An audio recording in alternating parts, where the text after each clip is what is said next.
Assalamualaikum warahmatullahi wabarakatuh. Baiklah, kami dari kelompok 8 akan menjelaskan materi mengenai pembelajaran kontekstual dan partisipatif. Yang pertama, yaitu pembelajaran kontekstual. Pembelajaran kontekstual adalah pembelajaran yang menekankan pada kaitan antara materi yang dipelajari dengan kondisi di kehidupan nyata yang bisa dilihat dan dianalisis oleh peserta didik. Tujuan dari pembelajaran kontekstual ialah untuk meningkatkan ketertarikan peserta didik untuk senantiasa belajar, sehingga mereka bisa mendapatkan pengetahuan yang bersifat fleksibel dan aplikasi dalam kehidupan sehari-hari. Lalu, tujuannya yaitu memperbaiki hasil belajar peserta didik melalui peningkatan pemahaman, makna materi yang sedang dipelajari. Latar belakang dari pembelajaran kontekstual yang pertama itu filosofis. Latar belakang dari filosofis yaitu filosofi pembelajaran kontekstual berakar dari paham progresivisme John Dewey. Intinya, siswa akan belajar dengan baik apabila apa yang mereka pelajari berhubungan dengan apa yang telah mereka ketahui, serta proses belajar akan produktif jika siswa terlibat dalam proses pembelajaran di sekolah. Yang kedua, yaitu latar belakang psikologis. Latar belakang psikologis ini sesuai dengan filsafat, yang mendasarinya bahwa pengetahuan terbentuk karena peran aktif subjek, maka dipandang dari sudut psikologis, CTL berpijak pada aliran psikologis kognitif. Menurutnya, proses belajar terdiri dari pemahaman individu akan lingkungannya. Belajar bukanlah peristiwa mekanis seperti keterkaitan stimulus dan respons. Belajar itu tidak sesederhana itu.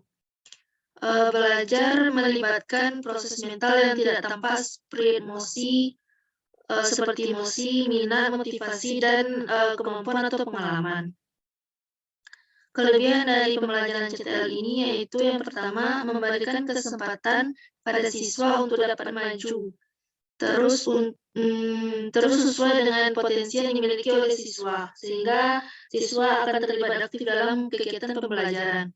Yang kedua, siswa dapat berpikir kritis yang kreatif dalam mengumpulkan data, memahami suatu isu, dan dalam memecahkan masalah. Yang kedua yaitu pembelajaran partisipatif. Pembelajaran partisipatif ialah model pembelajaran dengan melibatkan peserta didik secara aktif dalam pembelajaran, pelaksanaan, dan evaluasi pembelajaran. Yang selanjutnya, karakteristik dari pembelajaran partisipatif. Yang pertama yaitu pendidik menempatkan dirinya pada kedudukan yang tidak serba mengetahui terhadap semua bahan belajar. Pendidik ini juga memandang peserta didik sebagai sumber yang mempunyai nilai bermanfaat dalam kegiatan pembelajaran. Yang kedua, pendidik memainkan peran untuk membantu peserta didik dalam melakukan kegiatan pembelajaran.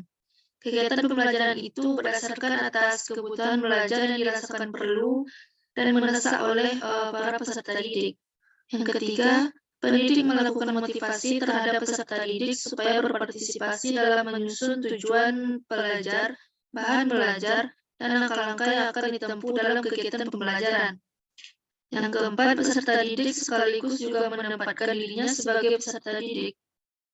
Selama kegiatan pembelajaran yang memberikan dorongan dan bimbingan terhadap peserta didik untuk selalu memikirkan, melakukan, dan menilai kegiatan pembelajarannya. Yang terakhir yaitu pendidik mendorong dan membantu peserta didik untuk mengembangkan kemampuannya dalam memecahkan masalah yang diangkat dari kehidupan nyata peserta didik tersebut, sehingga mereka mampu berpikir dan bertindak terhadap dunia kehidupannya. Yang selanjutnya itu tahap-tahap pembelajaran partisipatif. Yang pertama itu tahap perencanaan, ialah keterlibatan dari peserta didik dalam kegiatan mengidentifikasi kebutuhan belajar, permasalahan, sumber-sumber atau potensi yang tersedia, dan kemungkinan hambatan dalam pembelajaran. Yang kedua, tahapan pelaksanaan program adalah keterlibatan dari peserta didik dalam menciptakan iklim yang kondusif untuk belajar, di mana salah satu iklim yang kondusif itu kegiatan belajar menjadi pembinaan hubungan antara peserta didik dan antara peserta didik dengan pendidik, sehingga terciptanya hubungan kemanusiaan yang terbuka, akrab, terarah, dan saling menghargai dan saling belajar. Yang terakhir yaitu tahap penilaian program, adalah keterlibatan peserta didik dalam penilaian pelaksanaan pembelajaran maupun dalam penilaian program pembelajaran. Penilaian pelaksanaan pembelajaran mencakup pada penilaian terhadap proses, hasil, dan dampak dari pembelajaran tersebut. Yang selanjutnya yaitu eh, filsafat pembelajaran partisipatif, di mana upaya pendidik untuk memotivasi dan melibatkan siswa dalam kegiatan merencanakan, melaksanakan, dan menilai kegiatan belajar yang dilakukan bersama di dalam kelompok oleh siswa dengan bantuan dari sumber belajar yang ada. Yang selanjutnya strategi pembelajaran partisipatif. Strategi pembelajaran partisipatif ini mengacu pada konsep strategi partisipatif yang mana upaya pendidiknya itu mengikut sertakan peserta didik dalam kegiatan pembelajaran. Oke, sekian hasil diskusi dari kelompok 8. Saya mohon maaf apabila ada kesalahan. Assalamualaikum warahmatullahi wabarakatuh.